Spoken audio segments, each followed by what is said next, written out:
Today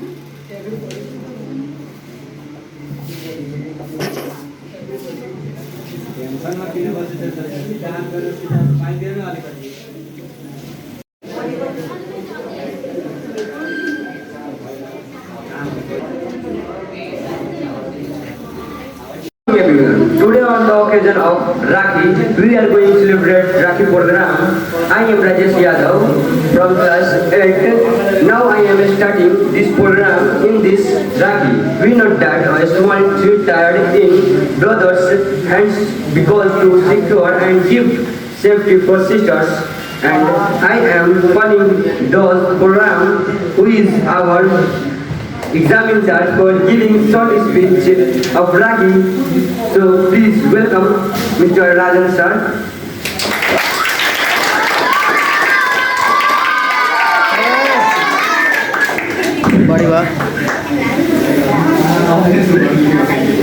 नमस्ते संपूर्ण शिक्षक ज्यू तथा यहाँ उपस्थित भएको हाम्रा प्यारा विद्यार्थी जीवहरू।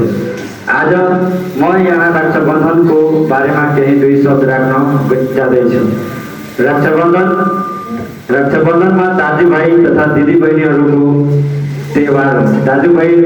दाजुभाइलाई दिदीबहिनीहरूले आफ्नो भाइहरूलाई तथा दाइहरूलाई हातमा सुन्दर राखी बाँधेर माया र प्रेमको विश्वास राख्दछन् तथा यहाँ सम्पूर्ण विद्यार्थीहरूले पनि आफ्नो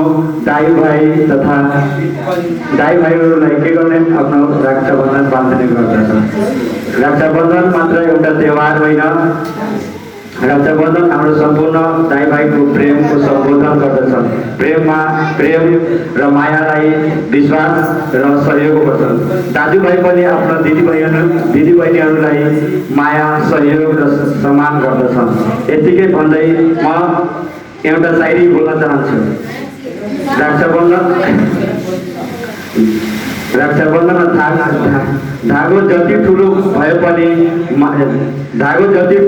पनि माया आइरहन्छ र दिदी दाजु जति टाढा गए पनि तपाईँहरूको याद आइरहेको हुन्छ। यतिकै भन्दै म हार्दिक शुभकामना गर्दछु रक्षाबन्धनको हेप्पी रक्षाबन्धन। Thank you.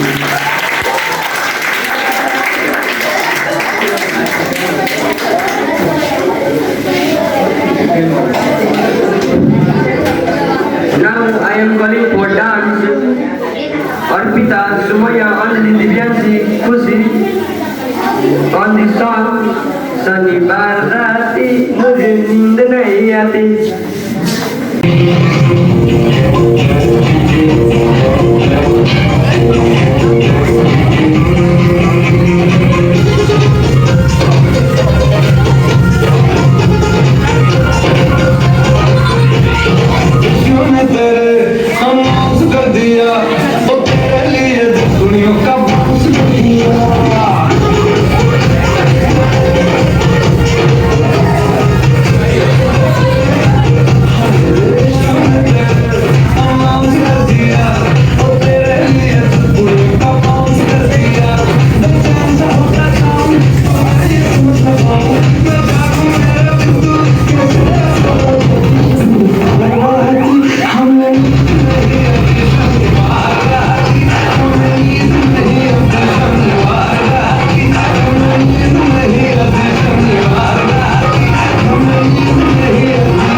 साल शुक्रबार को दिन बोल्न गएका रक्षाबन्धनको बारेमा केही दुई शब्द म बोल्न गइरहेको छु। रक्षाबन्धन वास्तवमा रक्षाबन्धन भनेको के हो त भन त? रक्षाबन्धन भनेको हिन्दूहरूको एक पवित्र र सामाजिक पर्व हो। यहाँ चाहिँ दिदी भाइ बहिनीहरू र दाजुभाइहरूको माया र सुरक्षाको बन्धन मानिन्छ।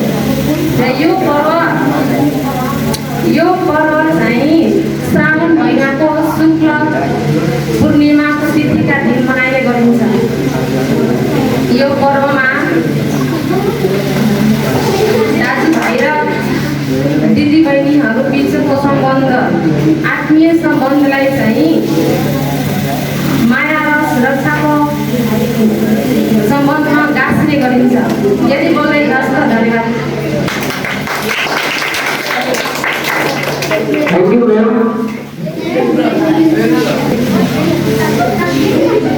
I am very important. Prince Pandey, please come on the stage. Please go forward.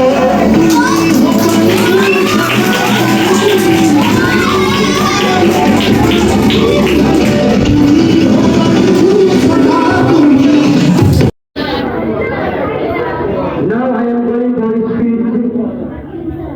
Please, sir, please come on the stage. You know all of you that tomorrow is Raksha Bandhan. अनि ma'am र प्रीति ma'am र राजन सरले जे भन्नुभएको छ त्यो म दोहोऱ्याउनेवाला छैन हैन। म के भन्न गइरहेको छु, भोलि रक्षा बन्धन हो तर त्यसमा पनि त्यसलाई हामीले भन्छौँ जनै पूर्णिमा।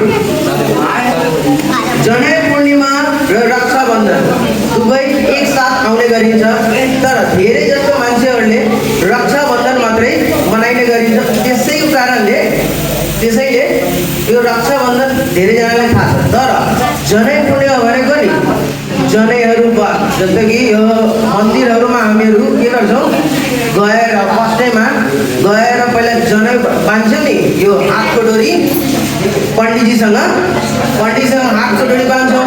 त्यसपछि के गर्छौँ, त्यसपछि राखी बाँध्छौँ, हो कि होइन?